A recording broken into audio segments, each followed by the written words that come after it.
Okay, interesting, kind of big news. I have to get out of my way before I keep going on today's episode. As of yesterday, I've attended my last day of high school.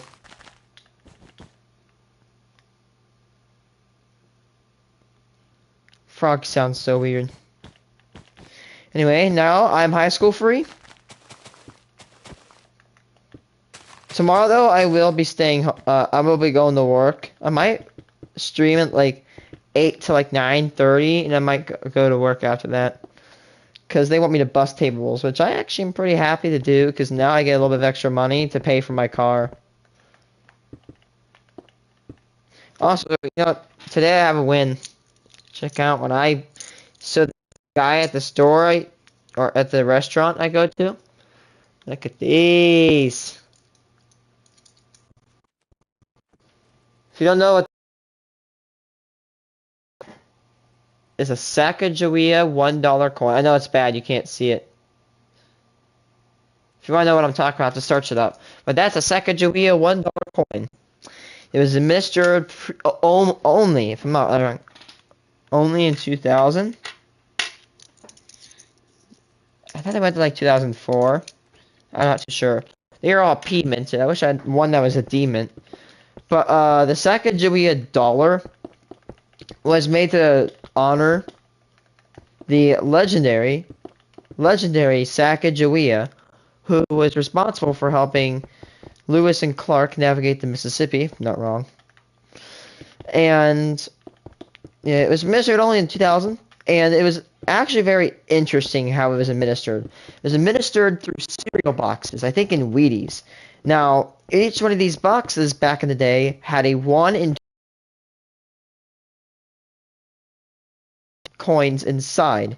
Those people that were lucky to open a box would actually find a Sacagawea dollar coin inside.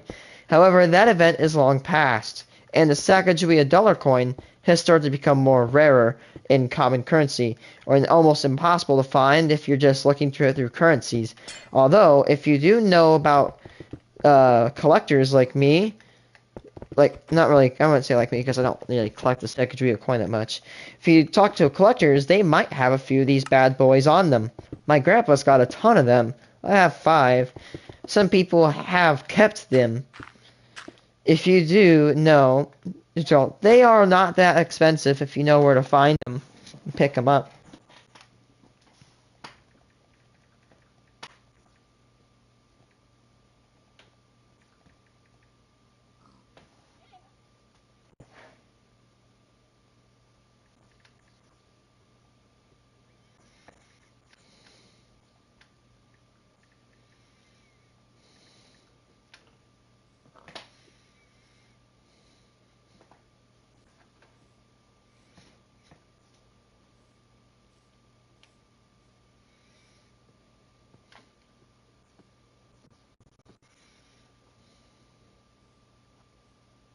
This is Fast Twitch, a new energy drink from Gatorade. 200 milligrams of caffeine, electrolytes, and... Hello, coin collectors out there. Welcome back to the Big D Coins channel. Hopefully everyone is having a great day as always. In today's video, we are going to talk about a very special year for coin collecting. That is the year of 2000, when the United States Mint introduced this very cool manganese coin. It is the Sacagawea dollar coin. We've got a Denver Mint right here on top, another Denver Mint behind it, and a Philadelphia Mint right here. 2000 was the highest mintage year of this coin, so if you're going through your coins and you've got a Sacagawea dollar coin, most likely it is from the year 2000. So in this video, we'll talk about the design on the front of the coin, the back of the coin, the metal content, the highest mintage year, the lowest mintage year, and error coins and prices as well. The 4 error coins that we're going to mention briefly, and then I'll make some longer videos unknown as to the exact. I have no idea where these coins actually come from.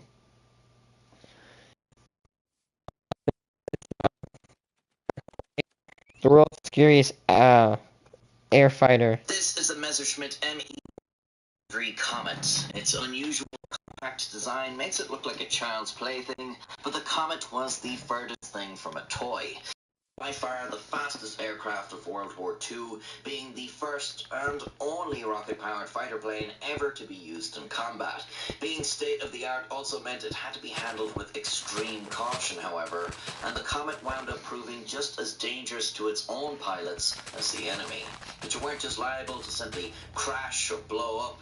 No, you'll never guess what gruesome fate this little aircraft would subject you to.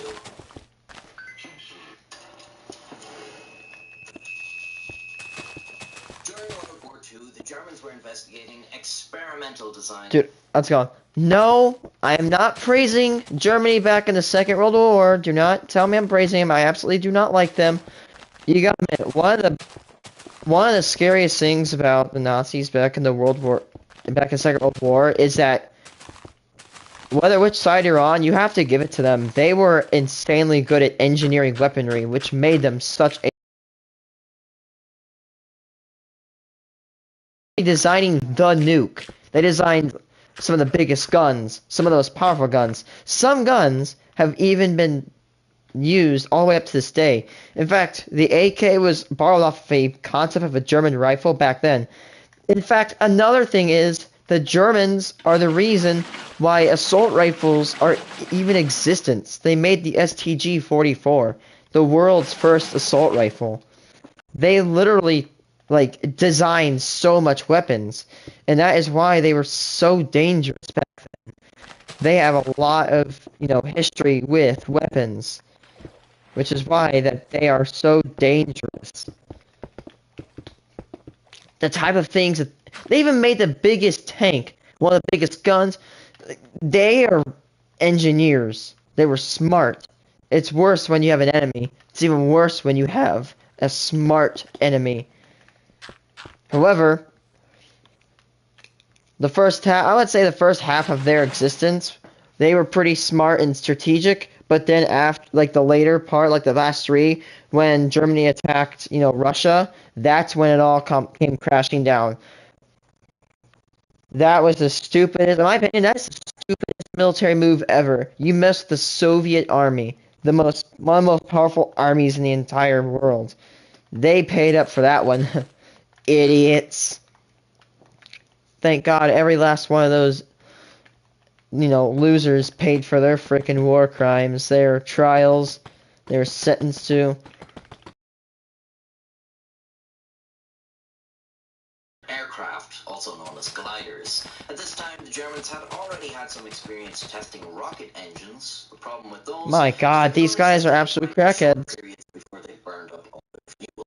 So then, a rocket engine glider... That doesn't sound dangerous at all.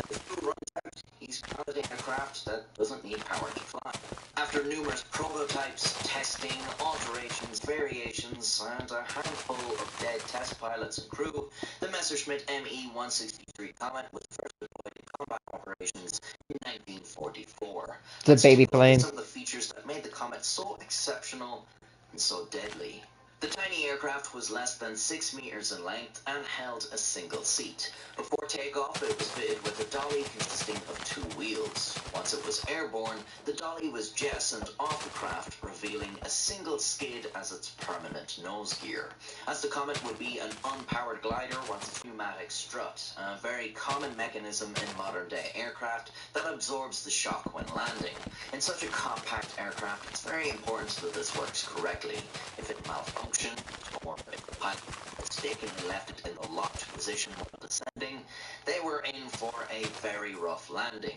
During the Comet's development, 3 of its main test pilots got to experience this and were hospitalized. Comical appearance. Oh my God. A propeller, it was a wind turbine. Let's say it looks like some sort of generating device. Air caused the turbine to spin, which generated power for the Comet's onboard equipment.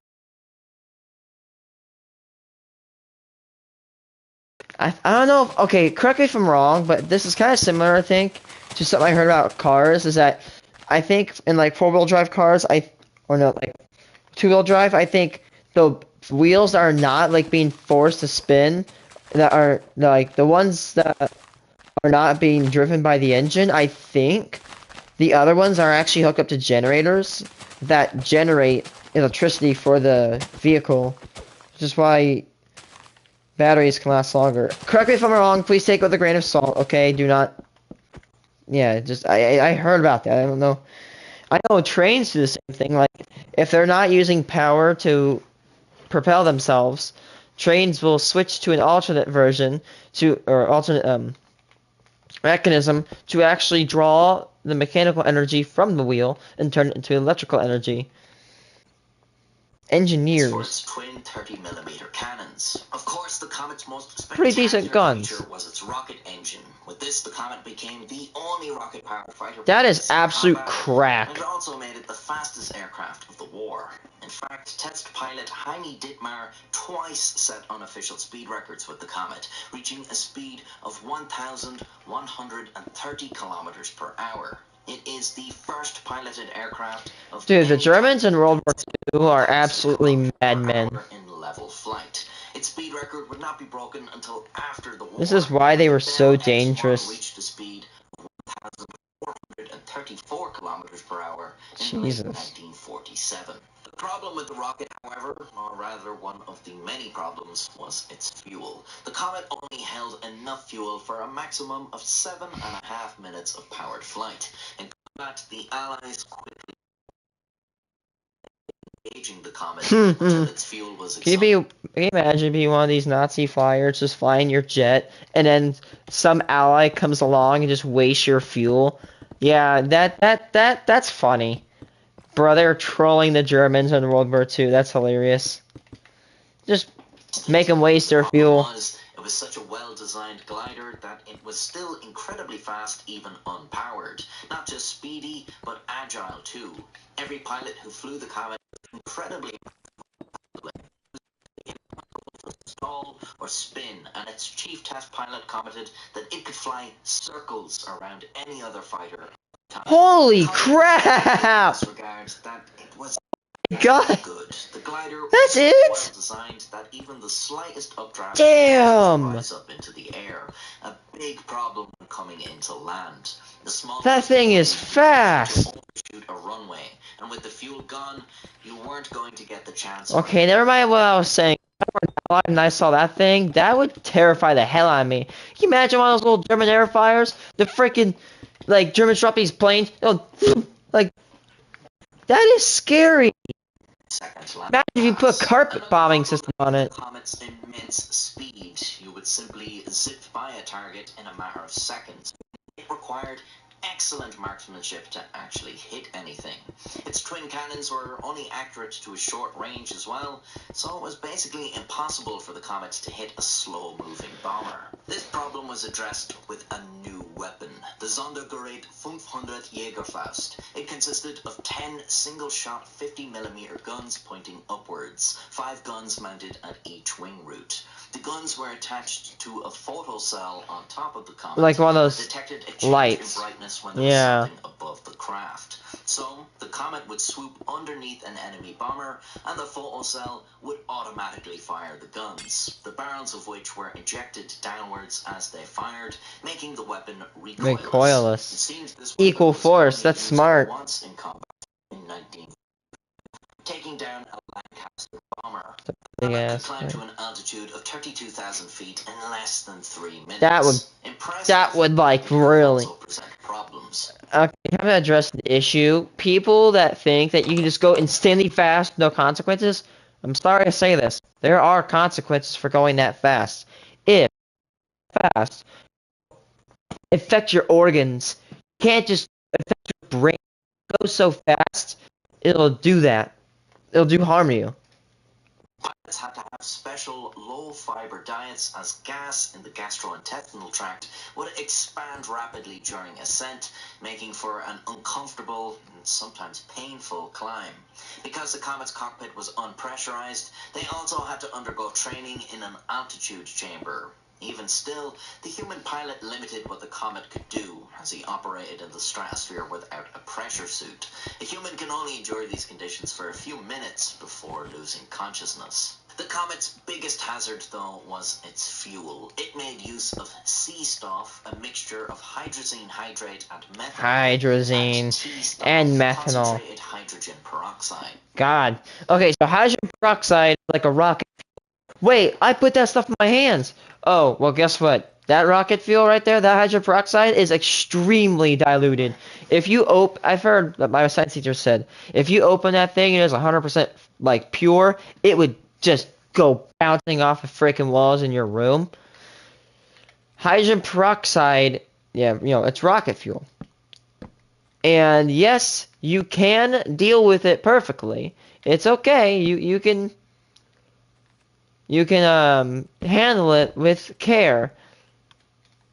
However, in 100% pure form, it can be violent, and it's used as a rocket fuel. Hydrazine, also an extremely violent chemical. If you light it on fire, burn. They spontaneously ignite when they make contact with each other and had to be handled Holy with hell. extreme caution. The Comet had separate fueling ports for each, and 2 tankers were used to fuel it. The fact that I did that was First scary. the sea stuff, and then leave the area before a second. Leave the area. That's actually pretty smart. Tea stuff. The Comet's engine and fuel storage were thoroughly hosed with water before and after flights. The fuel's high volatility resulted in many fires and explosions, injuring and killing pilots and ground crew alike. This often occurred when fuel lines were ruptured or leaking, and with the frequency of rough landings, this made flying the Comet a particularly dangerous venture. Pilots would usually try to make sure they'd used up all their fuel before coming into land. Over 1,000 litres of sea stuff was stored right behind the cockpit's rear wall, and 120 sea stuff sat beside the pilot at both sides of the God, don't want to make those things rupture. Surrounded by this stuff probably caused pilots some trepidation, but not just because they would ignite in contact with each other. They were highly corrosive by themselves. Oh. Only be stored in aluminium, sea stuff in enamel or glass, as they'd eat away at anything else. Pilots wore special rubberized. So yeah, you don't want to incorporate this stuff onto your skincare routine. Yeah, that's pretty good. Asbestos suits to protect them from the corrosive fuel, but it wasn't always enough. Josef Pios was a 31-year-old Luftwaffe ace and recipient of the Knight's Cross, the highest award in the military forces of Nazi Germany, when he was transferred to a test unit for the Messerschmitt Comet in 1943. During a takeoff, the dolly was jettisoned much too early. Bouncing off the runway, it struck the aircraft and ruptured the takeoff line. This caused the engine to shut down, and Pios was forced to glide into an emergency landing. Pilots at the airbase watched on as their friend crashed his Comet. Rushing to his aid, they encountered a horrific sight. In the cockpit, Josef Pios was drenched in the corrosive tea stuff. Oh, God. His right arm had been dissolved to nothing. The other arm, as well as his head, were little more than a mass of soft jelly. Pios' best friend, dude, that is... Wolfgang Später, ordered everyone not directly involved with the recovery operation to leave the scene immediately, as he silently hoped the crash had instantaneously killed Pios, or at least knocked him unconscious. The Messerschmitt Me-163 Comet, despite its incredible capabilities, proved to have disappointing performance in its combat deployments due to its myriad of issues. In fact, it's believed Comet pilots shot down 9 to 18 Allied bombers, but lost 10 Comets in return, in addition to the numerous pilots and ground crew killed during its development. It never saw large-scale deployment, and due to its late arrival in the war, was quickly rendered useless as Germany faced supply issues with its exotic fuel. Only one Allied pilot has ever flown a Comet with its rocket engine engaged, Scotsman Captain Eric Brown. Despite being aware of the danger and describing the feeling of flying the Comet as akin to sitting in a tin coffin, Brown made an unauthorized flight to try out the rocket engine shortly after the war, while the Allies still occupied the German airbase. The German ground crew had protested this, trying to warn him of the risk. When he safely landed, they shared a celebratory drink.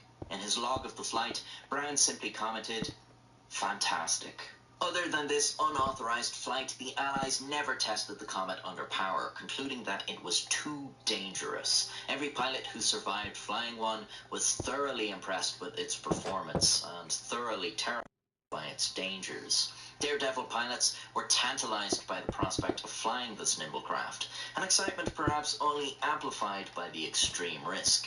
In that spirit, the Comet could perhaps be regarded as the forbidden fruit of aircraft for its time, and a single bite could prove not just deadly, but excruciating.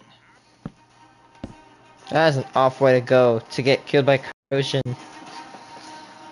Dude, that is a... Getting hurt or killed by corrosive material is probably one of the worst ways to go. I mean, that is basically in a stomach alive. Corrosive material, what it does is it eats. It burns and it eats away. It's like getting salt in the wound, but it's not burning you. It's eating you. It's basically rotting you away until you're nothing but, as he said, jelly. It's... Oh god, corrosive material. I don't want to go with... I'd say that and probably acute radiation poisoning are probably worse than burning. I'd rather burn to death than melt to death. I'm just gonna say. That's...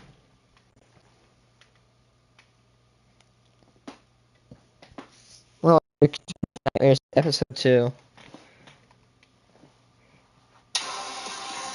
Let's go out to the scene now, or Steve Parker standing by. Steve, it looks pretty dangerous out there.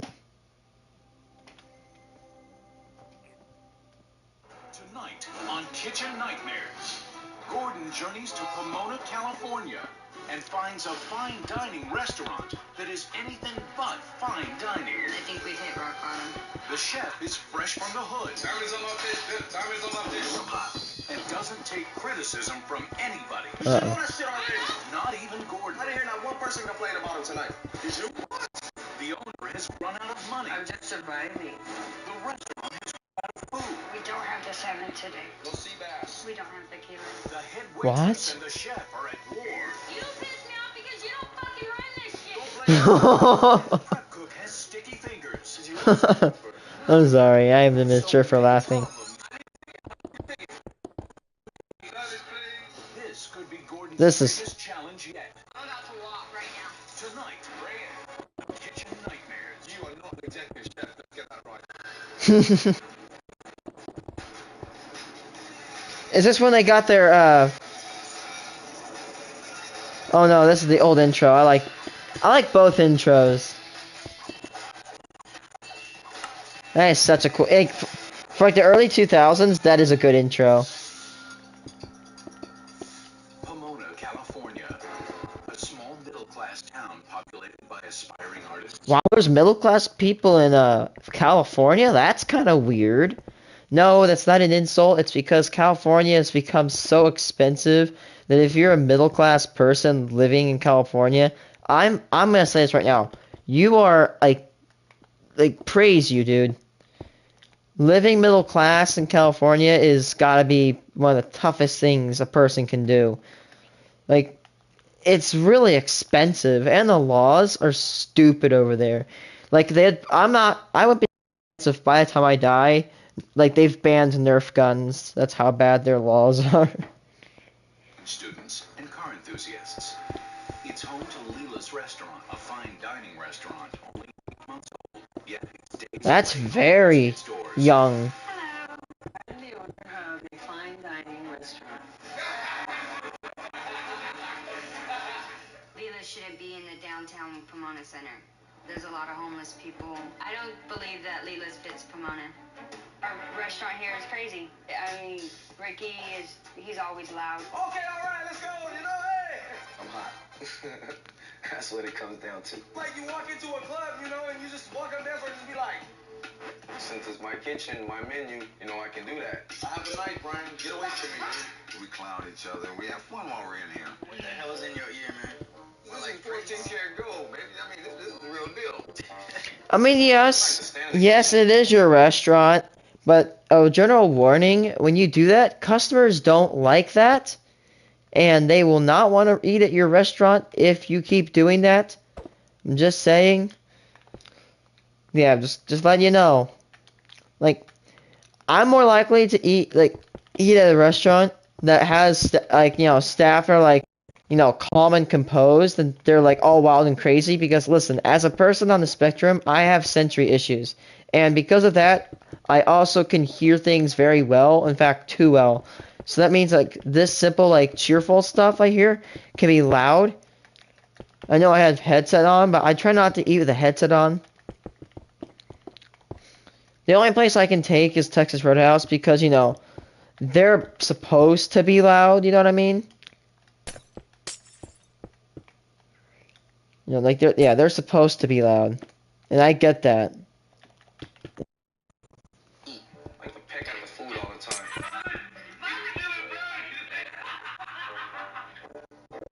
Like one big happy family. Hey, I need my fucking order now. All we do is read the ticket to put the food out.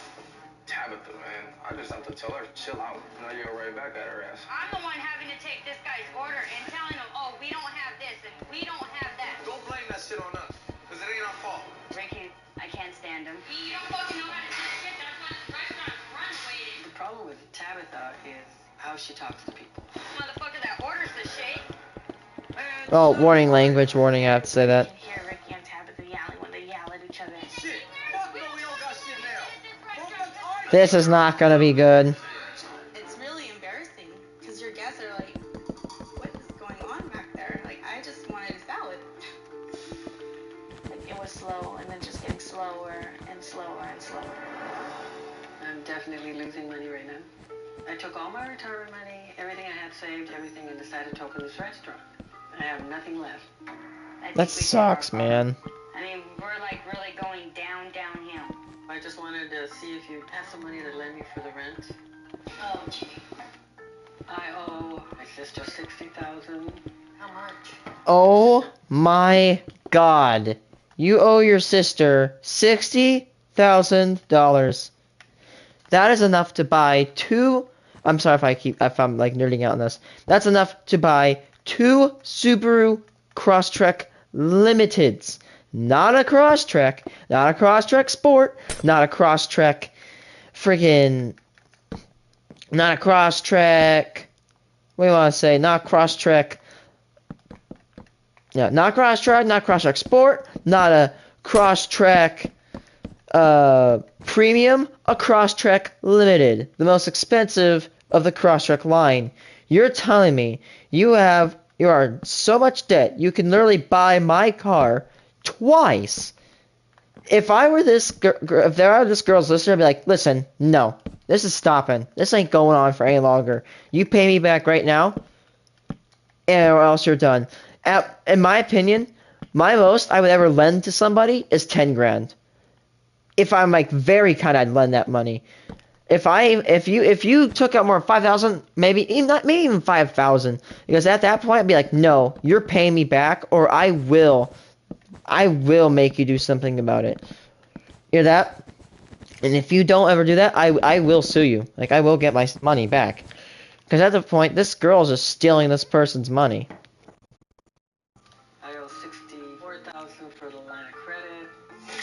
I'm stressing like how I'm gonna pay my bills and my rent and what I'm gonna do. Sucks because these workers, they have to make their money. They have to put food on the table. They have to get, Going through my mind, you know, how keep can the I- lights on, keep the food on the table, pay their bills. They need to do this. So downtown Pomona, it's quiet, like a ghost town around here.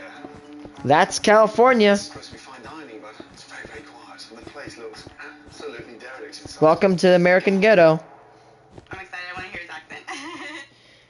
Let's go. Sorry, let's go. Not saying, let's go. Nothing bad about Gordon Ramsay, but Gordon Ramsay, the only thing you're gonna be getting served in that part of California is a nice 45 caliber ACP. That's not a really good place to hang out. I'm sorry.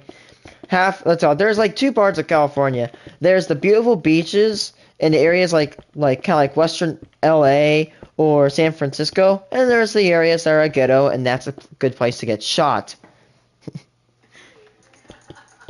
Oh, look at this, look at this, look at this, look at this. Leah, nice to see you. Hi. I'm your server. All I know about Chef Ramsay is he likes to yell a lot. I don't take anybody yelling at me. Nobody. And the soup today is what, please? Tomato basil? Tomato basil. Fresh? Yes. Lovely, thank you. You're welcome. menu spelled incorrectly all over the place. Are you ready to order? What is that there, Shivas? What is one? Chivas. Shivas. Chives? Oh, chives. Can you spell chive properly? Okay. Let's go with a small bowl of the tomato basil. Okay. And I'd like to see the nachos. We actually don't have the shrimp nachos today. We have a chicken nacho. So, cocktail either. Okay. I like the sign of the salmon. We don't have the salmon today. You don't have the salmon either? No. Right. We have tuna, no? I'm not sure. No? Okay. We don't have anything, and it's really just, it's irritating the shit out of me because I hate to tell customers. Are you kidding me? Oh my god, change this. Dude, that's bullcrap. I've never heard any complaint. Like, let's go. We're a restaurant. Like, we're busy. Even my little baby restaurant I work at right now, not really a baby restaurant. It's a pretty well developed restaurant. Sorry. Even that restaurant, I've never heard a complaint that we're out of a food. These guys have a responsibility to order their food, to serve it. That's unexcusable. That's unexcusable if they have no food. People make mistakes, right? But I have a feeling this is going to be a regular occurrence. Don't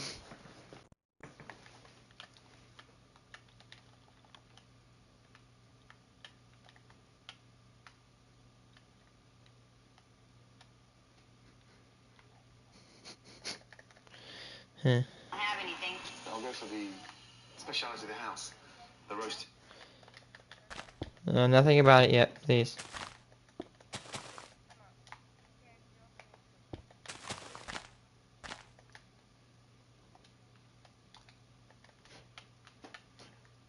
Well, big news. I'm done.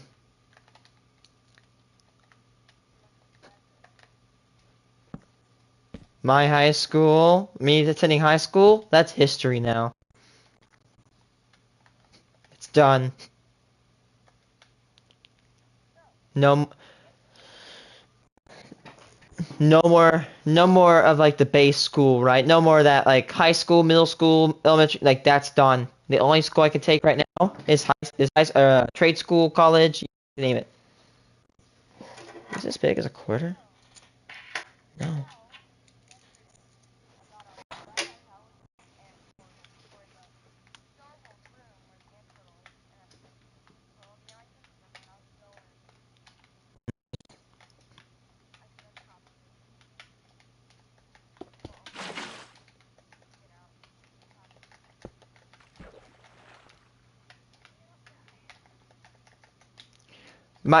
In my opinion, the biggest key to defeating the Ender Dragon is do not panic. Panic kills everybody. Even the best. Right.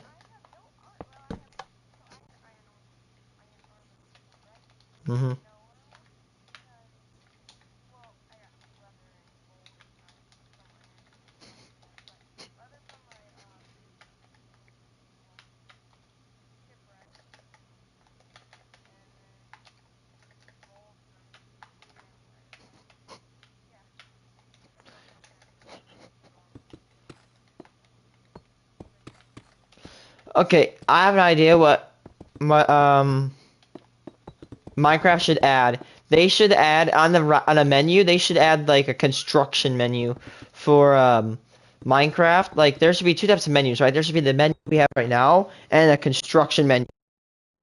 Let's say like you have like, you know how it has the plus areas. There should be like a blackstone, and it pulls out all the blackstone, and you should. Like, do you know what? Actually, I should call them. They're called drop-down lists. Now, I think you should do like there should be like a section like wood, and what do you want? Do you want logs?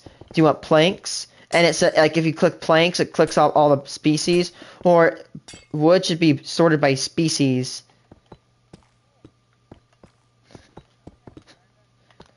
It's very complex what I'm saying, but I think like one thing that they should do. They should have it all in one list, not in sections. No, that's right. They should have one section that's like this. I know it's confusing. So they should have one section, right? And it contains all of it, kind of like the search bar, but it has drop down lists. So if it can't, again, if you don't know what drop down lists are, they like if you know like if you go on like a Windows computer and you can click like right click and it drops a list down and you can, let's say you make a new folder, it says new, and you click on that and it drops more options like new folder, new blah blah blah, like kind of like that. If you had that, like we have this, right? But I think the system could of course be improved. If they did that, that'd be very nice.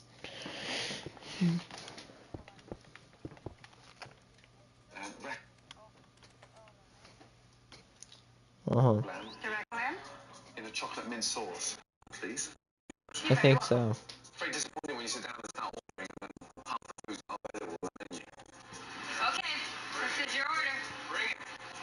He wanted the shrimp nachos, we don't have shrimp. He wanted the shrimp cocktail, we don't have shrimp. Why do they not have Do these guys not know how to restock? For me because he should have everything.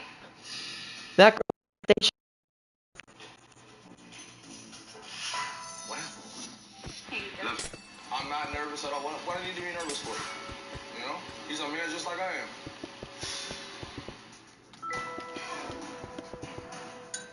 Tomato, basil. How is everything? It tastes like it's canned. Yeah. Uh-oh. It's homemade soup on the menu, and it's brought in. Can the chef make tomato soup? Probably. I thought this was fine dining. So did I. So I'll wait for the next course. Okay. Chicken nachos? Ooh, well, that was quick. That's like a cardinal sin. You do not serve anything frozen or canned to random. Look at them diamonds on that. Diamonds on my fish. Diamonds on my fish. Diamonds on my fish. What? You have an executive chef in the house? Oh, sorry. And he buys Diamonds on my face. What? diamonds on my fish. Diamonds on my fish. We got diamonds on the fish. What? I love my recipes. I love my work. Okay, now you would offend. I'm not even trying to make offense to this guy. I wonder if he's on the spectrum or something, because he sounds like he doesn't care about anything. Diamonds on my fish. Diamonds on my fish. Yeah, I think so. Like, the dude's just hanging out, dude. He doesn't care about anything, which is kind of dumb. But he is just, like, he doesn't care. Like, the world, yeah, dude, like, what's it called? It's like, I was like, I'm just living it up, not giving an F.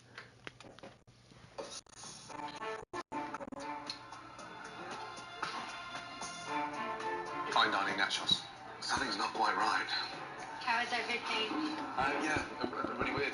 Are they fresh nachos? Iron armor? Oh, don't worry. I've defeated the dragon with iron armor.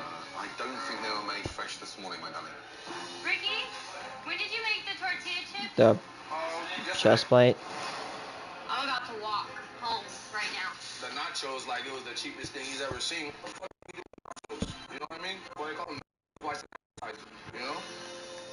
Oh, God. The rack of lamb with the chocolate mint sauce. There's fresh mint, chocolate syrup. Wait, I got to be really creative with it. Damn, that looks good. God, it's so quick. Okay. Where's the lamb? Oh, no, not that. Where's the lamb? Look. One nice bigger than my lamb. We're about to eat. May the Lord make us truly not vomit. It's gonna be a long day. Could you ask the chef, is the lamb frozen? Yes. Oh, the lamb is frozen. oh my, oh, Is this frozen? And I'm like, no.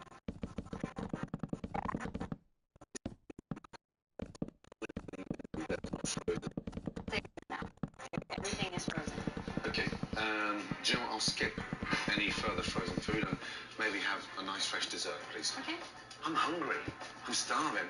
I haven't fucking eaten anything yet. Yeah, you know, he shot everything down pretty much, you know, but that's one person's opinion, you know? And he's entitled to it. So, that's that. And what would you recommend for dessert? Here you go. For the dessert, I would recommend the brownie a la mode. Brownie. The the brownie on the menu. He was like, put your hand up and swear to God that it's a brownie that's made, homemade, from here. Okay, right, let's go with the brownie. Okay. Wow. Well, Shane, when you first arrive and you're excited about coming in to eat somewhere, and then half the menu missing, 90% of it frozen, and chocolate mint sauce with bones of lamb. There was a big ass pan in here full of fucking brownies. I go in there and more homemade brownies. Nice. What happened to the brownies? I didn't do it. Don't ask the buzzard. I don't. I need to get that as a bumper sticker. There's a big ass effing pan in here full of brownies. That's hilarious. That's a good quote. Does anybody know what happened to that big thing of brownies that were in there? When? A couple of days ago, why? They were just in there like 3 days ago. It irritates the living daylights out of me. We should have everything that is on our menu at all times, and we don't. I'm just... Yeah, she's right. You should have everything on your menu at all times. One motherfucker just piss you off like that? No, you piss me off because you don't fucking run this shit, man. We should have all this shit. No.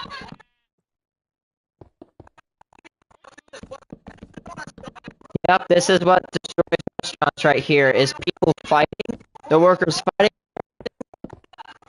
There's no cooperation, there's no organization, there's no friendliness. This is what kills restaurants right here. This is fine dining. Did you ask anyone for it? No, for takeout. This is Buzzard's little picnic. And when Gordon steps into Ricky's space, I just tasted this. It tastes like powdered mashed potato. They are. Ricky goes on the attack. I didn't hear not one person complain about them tonight. Did you? What? That's coming up on Kitchen Nightmares. I don't... Illinois, but afraid of the huge price tag attached. I hear nobody complain about it. Okay, here's the thing. If I'm one of those people that if I have food, like it's not as good, I don't really go to the owner and complain about it, because I don't want to be the person that just hurts their feelings. That's...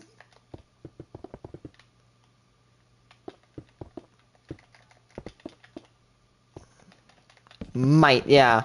How I remember it? You want to hear a good way to remember it? Stalactites, right? You know, imagine the tight, right?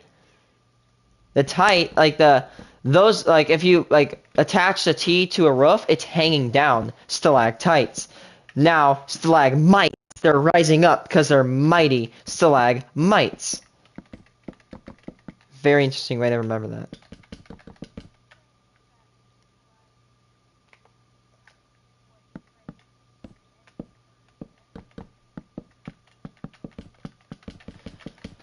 That's a good question.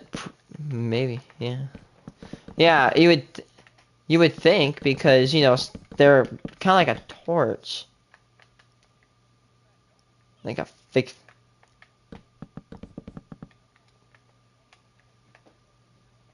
Now build a freaking platform. Build a wall that you cannot fall off. Then, like, build like a 3 tall wall. In my opinion, build 5 blocks out, like a panel 5 blocks out from the center of your portal, and then wall that up. It's a little bit pricey, but trust me, always pay extra for safety. And then when you get out, do the same. You coming back here asking me what's in this, what's in that? You should know that shit already. Alright, then don't fucking ask me shit. No, we don't got shit. Okay, I'm assuming that this guy, the dude, is the chef, and this girl is the, like the waiter, maybe? In my opinion, let's go. In my opinion, I've seen the chefs are the ones that make the orders for the food. At my restaurant, at least, you know, my owner, the chef, and my coworker, they keep track, and then they kind of like report to the owner what they need to order. Not the waiters. The waiters don't do that. That's your responsibility, dude. This guy was doing, like, I hate to say it, but this guy's like, you know, diamonds in my fish. Like that guy probably doesn't need to work there, because if he's not gonna take his job 100% seriously, he needs to go. And I'm a person that, like, I joke around, right? I know when to joke around in my restaurant. Like, if it's busy, I'm grinding back there. But if things all like kind of calm down, we kind of joke around, and we don't like roughhouse in the middle where everybody can see. It's like he goes like my cook, like my owners know that go back and talk to me because he likes to tell stupid funny stories. But he does that when he has nothing to do. And when there's someone who orders, he stops right away and he actually goes back to work. Like it's okay to talk and traverse. You just gotta know what time to do it. What? You're asking me what's in there. You should know that shit already. Alright, then don't fucking ask me shit. No, we don't got shit now. You shut the fuck up. What's going on? She always want to blame people for other shit. She should know the menu. Don't come back there asking me.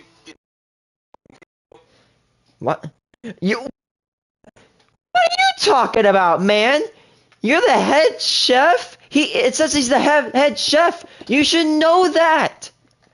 My boss, he cooks, right? Like, that's his job. Either does accounting or... Now, he's the head chef, what we would call him the head chef. Now, of course, he takes responsibility for knowing what's in our fridge at all times. Every time there's something low, he is the one that orders it. Like, this guy, in my opinion, my whole opinion, this guy is the one who should be accounting for all that food. He needs to be keeping better track of how much food's in his fridge. Frozen was not. What the fuck you gotta ask me for? Right. What was fine dining about my lunch there? What do you mean? Okay, let's put it this way then. I thought it was a pile of shit. I was embarrassed for you. Okay. You can't serve fucking lamb with chocolate sauce. I mean, are you mad? Chocolate? Oh. You won't blame me for no meat and lamb? I'm sorry. Meat and chocolate? No. That's a no-go. That's like combining like Cheetos and cookies. Like, bruh. Sir, Ricky's That has to be the most abomination of food ever. all the time. So I'm not gonna pull it. It doesn't mean it's good though. As far as not being frozen, not being bought in, everything has. For example, you can have let's say if it's their first time, right? They don't know what this tastes like. They're probably not gonna always leave you a bad review. That's why you have to always be careful about like what what you brag about, because there could be a dish a restaurant might serve that everybody orders it, but they may not order it again. That's how the world works, dude. Let stuff go back. You know? We got any balls? Just because you criticize my place, you think I'm gonna give up? Nah. Balls I think are bigger. His or mine? Like this. We'll be heads. I'm standing in front of a man that I feel that's got his name on his jacket, all the big showbiz embroidery, and yet we're serving frozen vegetables. As a chef, don't you feel embarrassed about what you're serving? I'm taking no shit off my body.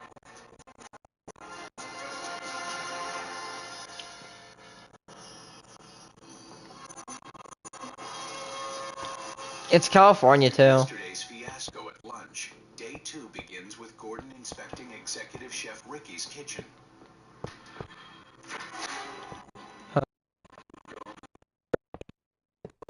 This is not a refrigeration unit. Oh god, it's 51 degrees Fahrenheit. If I'm wrong, I entered my fridge and it said that if it's like you have my walk-in freezer at my 41 degrees or 39 degrees, and usually when I check it, it's at like 30 or 23. So it's kind of under. This guy's fridge is at 51 degrees. Well, the thing is, why food is frozen, it slows the movement of bacteria. Bacteria can't reproduce as fast in frozen environments as hot ones. However, like there's like a thin zone, right? If like the rule of thumb is, in my opinion, like over like between 50 or no, between like 42 degrees maybe and like 80 degrees, I think, is when bacteria can survive. All about there's like this dead zone. If you make it so hot or so cold, it kills the bacteria. which is what the whole point of a freezer is. It makes it cold. That way it preserves it. But this guy is an idiot, and he has it at 51 degrees, which is a massive no-no. That is the ingredients for some of the worst stomach aches you're ever gonna freaking feel. It's almost like an oven. All this meat is virtually rotting, dry, warm. Oh God. What's in there? The smell is just vile. What is that? God. What a smell. Jesus Christ. I'm slowly but sure. Oh.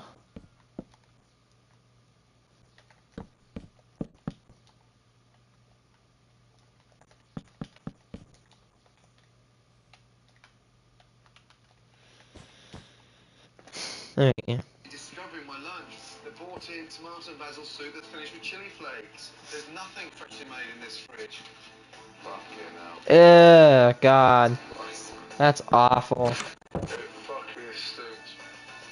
The lack of cleanliness represents a lack of discipline, and Gordon knows he needs to send a strong message to the staff. We've got to clean. It's got the same ice machine that my work does. Scrub, the floor done. Yeah, bucket's behind you. Yeah, Tabitha, take care of the dining room.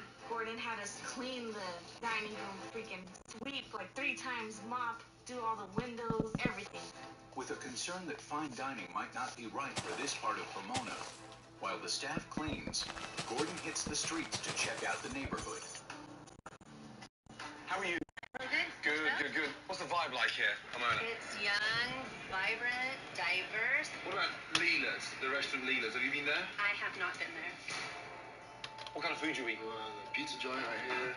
What about fine dining? Usually not too fancy. No. Kind of on a budget. No. You keep the fancy stuff for your arms, right? Yeah. Huh? And where would you go out to eat? There's like some pretty good Mexican restaurants, but like besides that, there isn't really anywhere that's like in our price range. With a better sense of what will work in this community, Gordon heads back to Leela's to check on the staff's assignment. Nice. Looks fantastic. Oh, wow. Yes. Clean.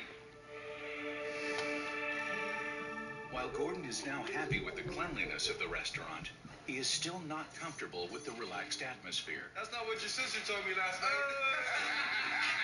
We did get you out there.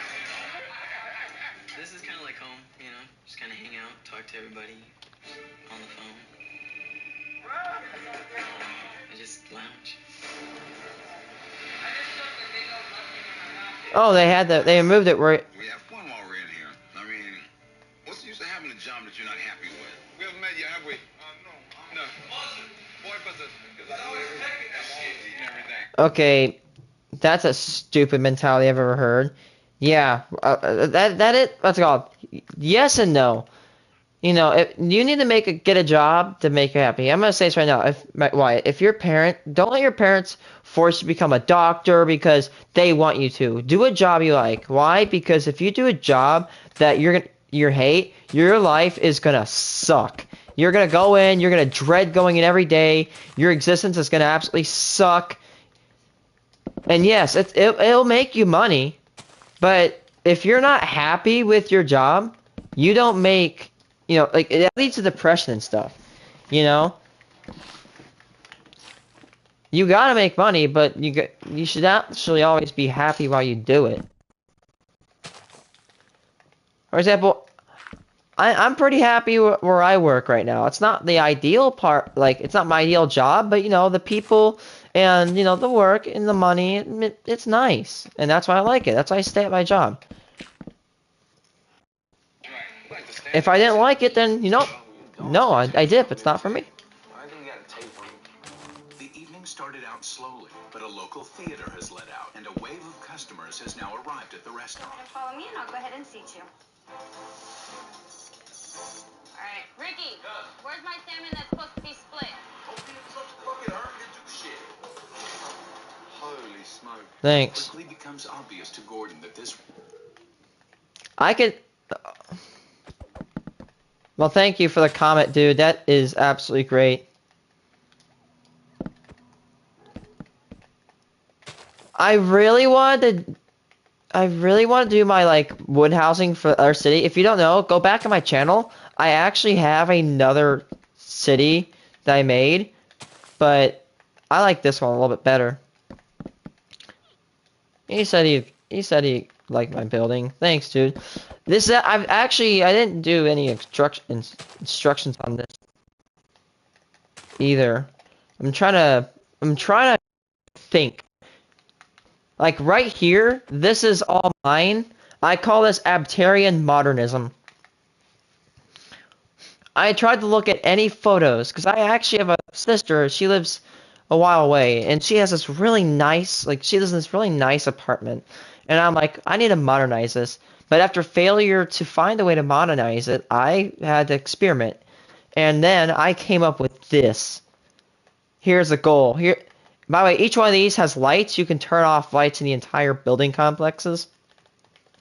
But the tip is you build your wall, right? You build a kind of a box, and then you make rims like this.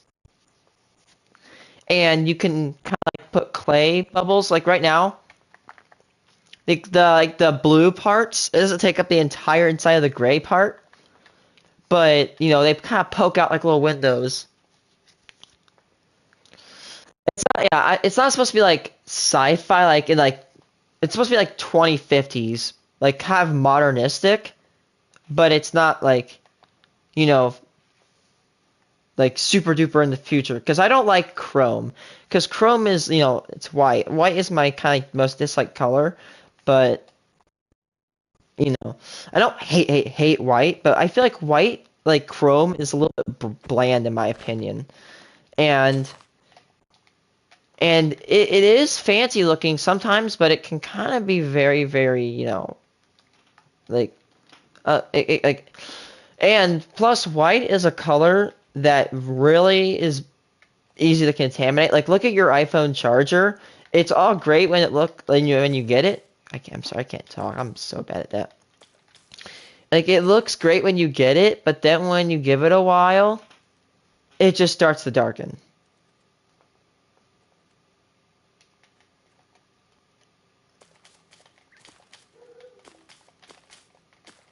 I just kind of engineered this system of building. This is one of my favorites. I just only a few days ago I started putting these type of houses up. The dirt? What do you mean what dirt? This dirt? Oh, that dirt? This is gonna be turned into grass. Actually.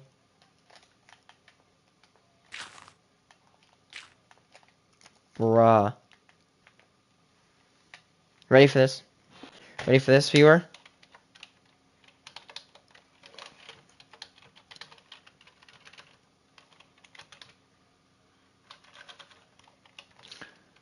Game rule random tick speed 1000. Or let's do 500. Let's not lag our game out. Ready?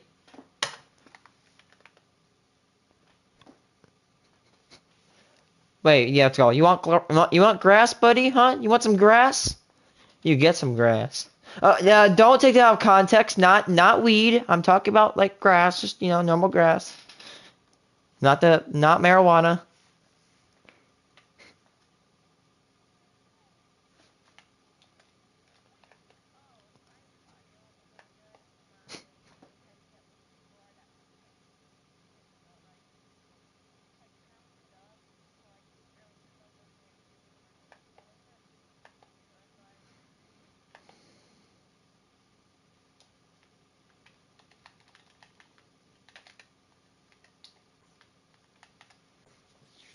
There we go.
I want to see if I can get these suburbs down by May. I even have plans to start works on the legendary infamous Transway project. The most engineered, kind of over-engineered highway. I've even developed signs for Transway project. For those that do not know, here, just tell me right now.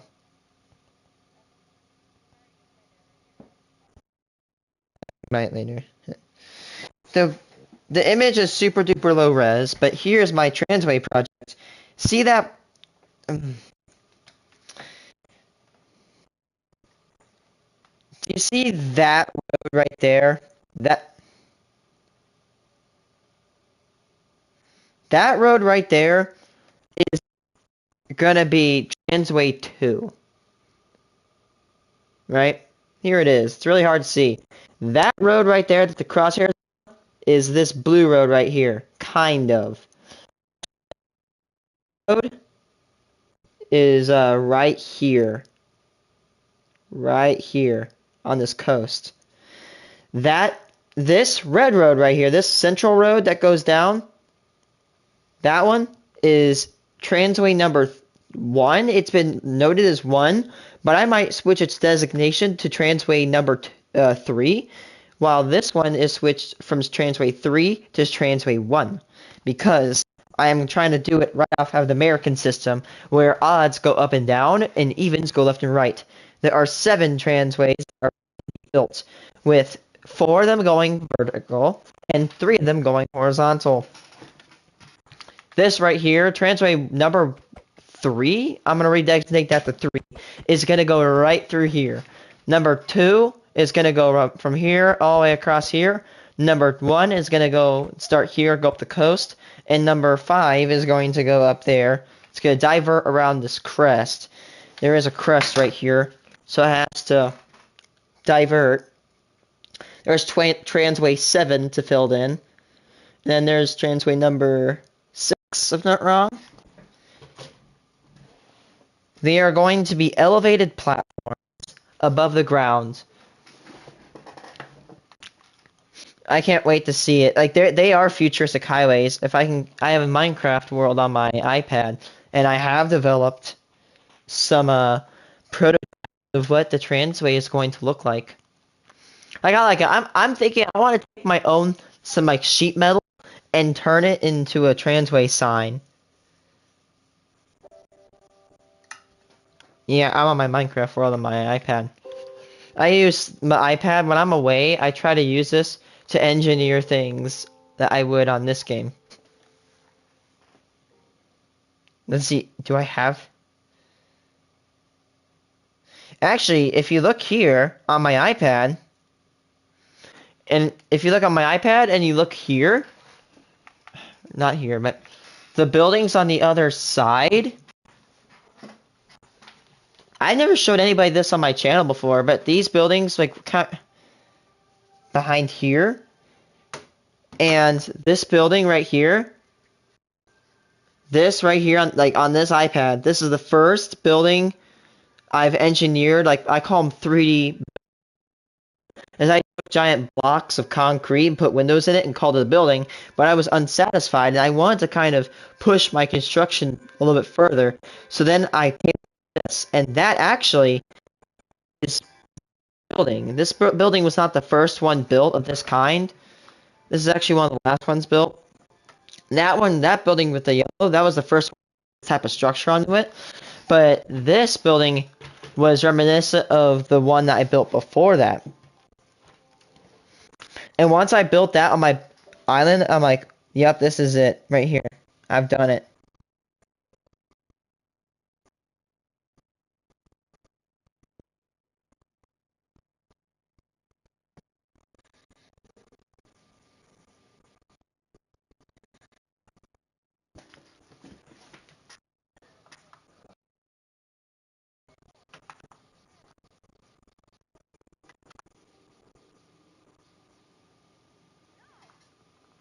My game sound? I'm sorry, I can't help that.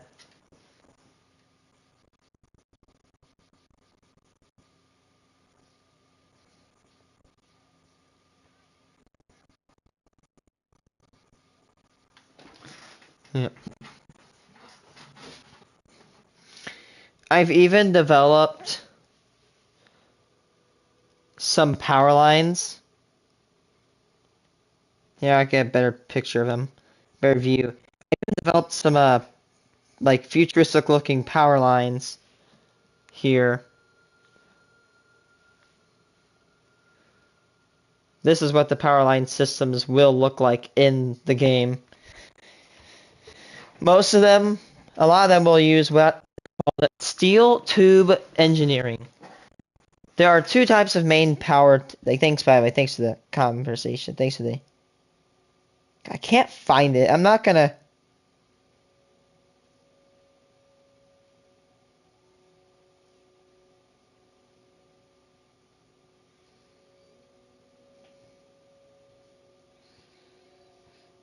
Yeah, I'm not gonna waste my time looking for it, but because I don't know, I just don't wanna waste everybody here's time.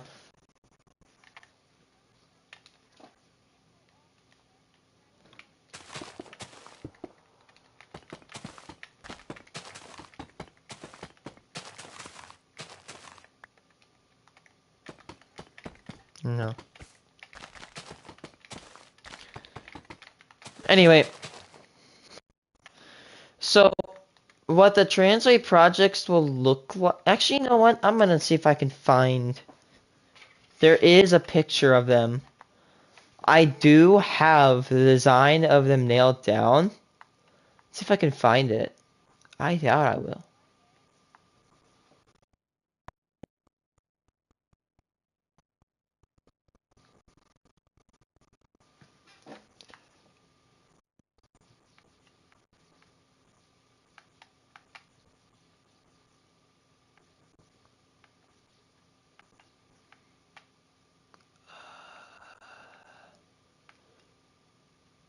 There's a pillar, right? And it spreads the two beams in a triangle. It looks like a Y, and it's holding up the interstate. Top solar panels, and the sides where the kind of the roof is like this. The roof looks like this, right? But it's, it's evened. But the sides are gutters that channel water down it to collect water for the city. And the top has solar panels to collect power to power the lights onto the Transway's roads. And they provide a little bit extra power, free power for the citizens, lowering their electrical bills. It's supposed to be a very highly engineered city.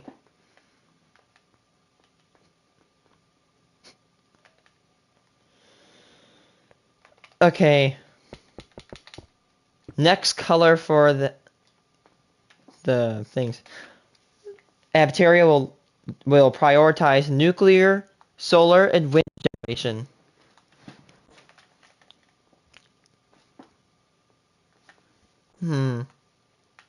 Next color. Let's do blue. Let's do blue. Actually, what?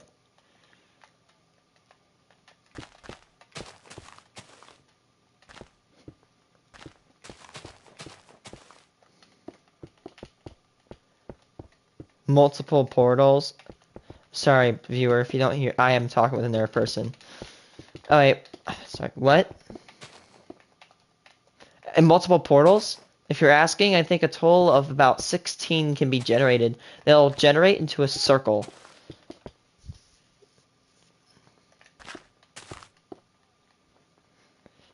Yeah.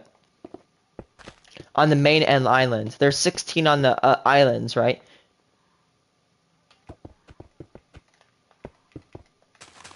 Oh yeah, there are some. I think you might want to teleport back. I'm not too sure what they do. You can probably teleport back. Although, yeah, you can find them. They are out there.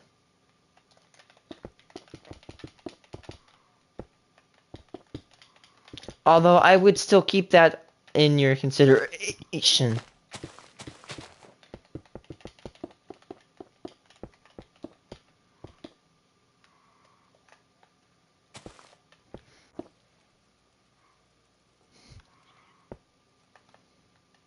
No, no, no. Don't ever apologize for your chats coming in late. That's literally the nature of streams. I could spend $1 million.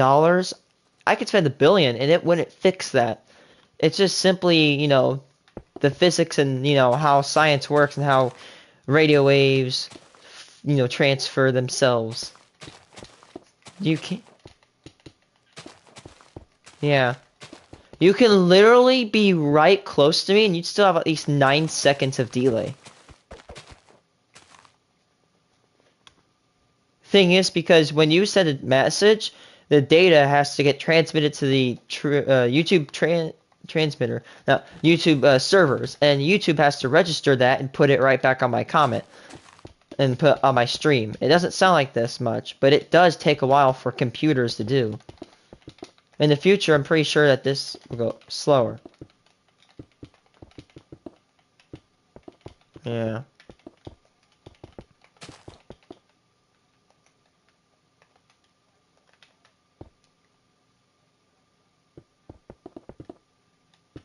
Alright. No, you're not playing by the hour thing.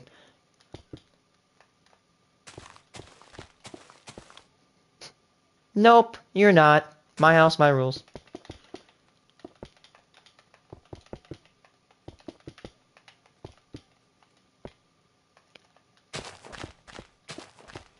She's a snitch, dude.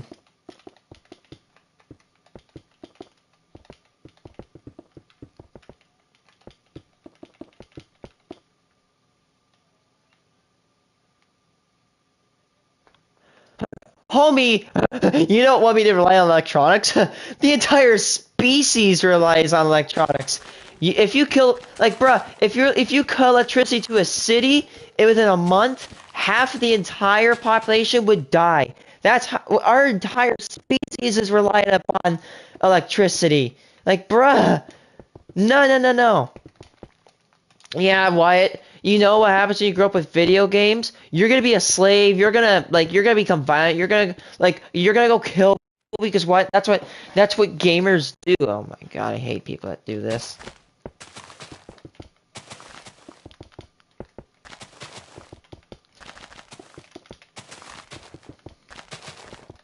At least you're able to talk to people.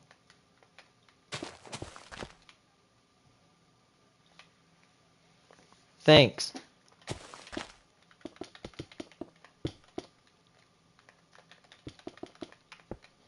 Like, you can't do anything now. I hate to say it, but you're kind of too young.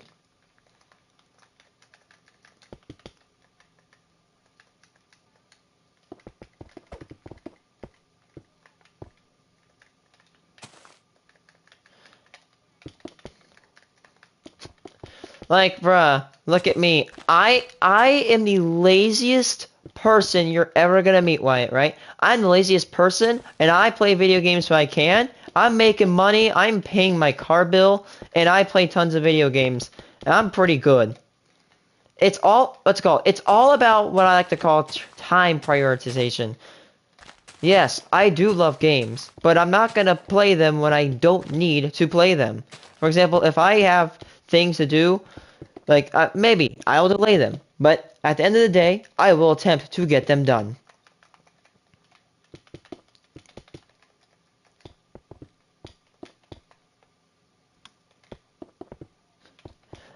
That's called. Maybe if you were outside, yeah, like you, I saw where you live. You live in the middle of freaking nowhere. Like, there's nobody to play with. Like, you kind of need all the people to play with you can get. I feel bad for you. Like, I almost... No, like, I've seen pictures of, like, where the floods were. Of, like, how, like, you would... Like, when your property was flooded. Like, that's...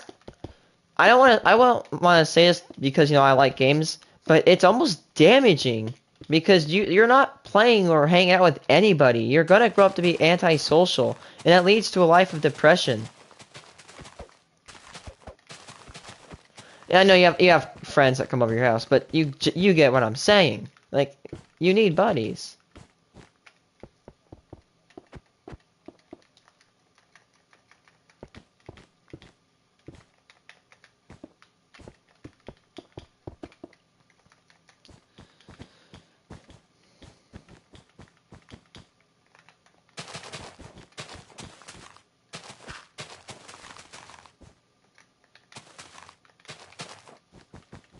Mm-hmm. No, you know what? Who cares if I'm saying it on stream? Just, I mean, we're in the basement. I don't care. I'm not letting you suffer. That is so bogus.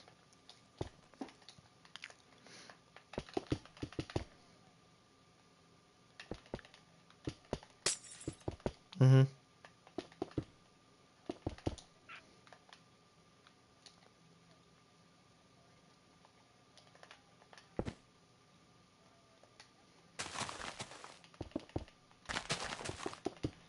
In my opinion, the rating system for games and movies is so bad. Like, GTA, which, you know, has mild nudity in it, is compared to Just Cause 3, which the worst thing in Just Cause 3, like, the worst piece of content is kind of how violent it is. I don't think Just Cause 3 should be placed on a level with GTA 5. I'm not shaming GTA 5. Anybody that watches this, I mean, I've played GTA. It's pretty fun, but I just don't think it's fun enough for me. And if you play it, I mean, hey, who cares? It's not me playing the game. And I'm not attacking anybody who plays GTA because, you know, it's just not fun. I mean, you do what you want with your life. But you get what I'm saying, like Just Cause 3 is not as bad. As GTA 5. There is no bit of nudity in Just Cause 3. Nothing. There is a scene where one of the characters like pees off the wall of a building, but it's from the back view and you can't see anything. Like everything is like there's nothing on. No, yeah, I'm sorry. I'm sorry for stream. I have to get this out. Let's see. Just Cause. Where's Just Cause? Where's Just Cause? Oh, 3. Let's see. Blood in.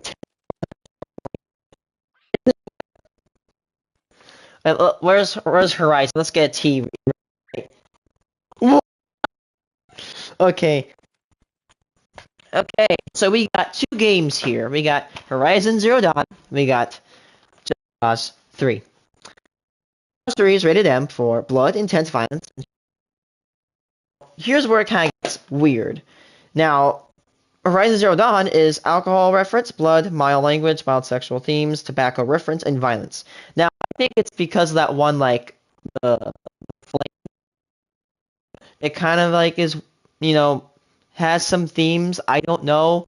In fact, actually, I don't get where the mild sexual themes comes from Horizon. There's nothing like what's all Aloy in the first game is not romantic at all. There's no like explain.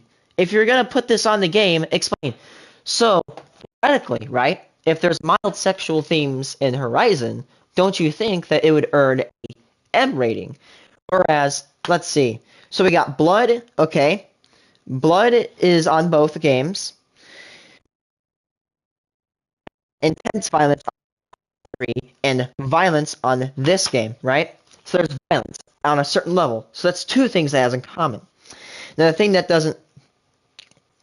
Now, like, language, blood, and violence is all. That this has, you know, like, damn and hell, you know, those are, like, the bit, like, the opinion. This has got the F word, it's got, you know, all types of language, right? This one has less violence, this one has more violence, right? So, to me, it's kind of on a violence sense of scale, rather than a, like, a content-wise.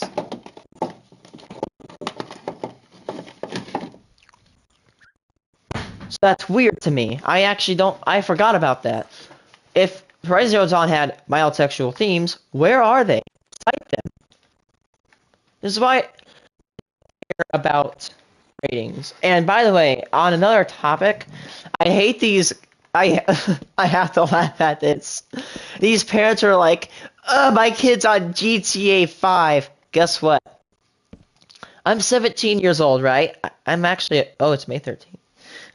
I'm 17 years old, and I'm about to turn 18 in about 50 days, right? I cannot legally walk into Walmart get GTA 5 and walk out. I have to be 18 years, maybe 17, I don't know. If I'm a 16, if I walk in and I snag GTA 5, I can't legally check it out. It's illegal. You can't do that. Only a parent that is that age can do that. So these parents are like, "Ugh, these kids are on GTA 5.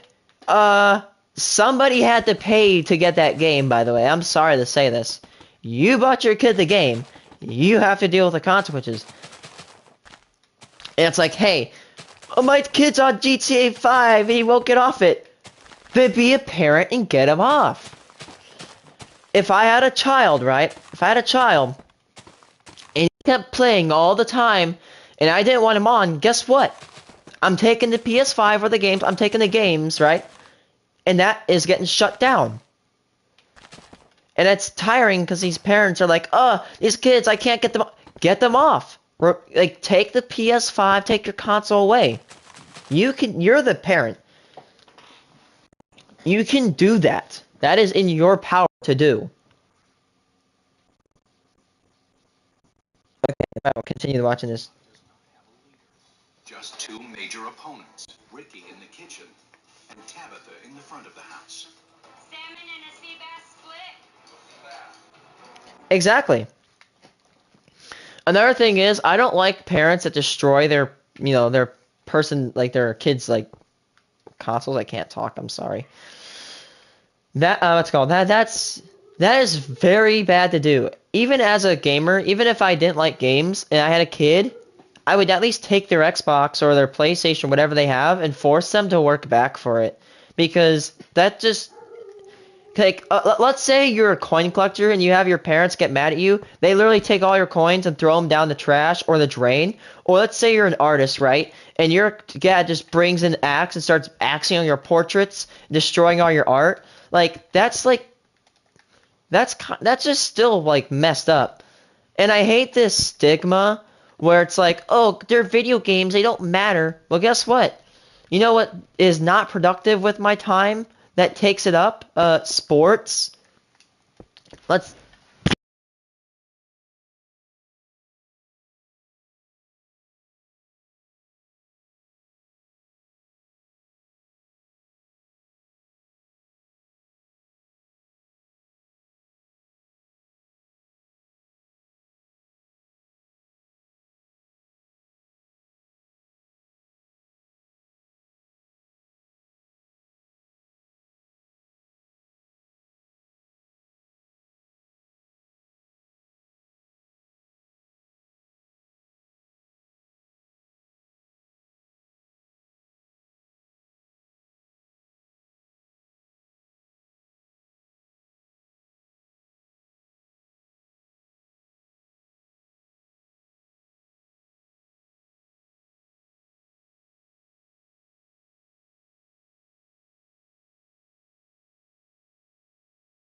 Hey, I'm gonna be back. I'm gonna turn off my stream. I have to go get water with my dad. I'll be right back.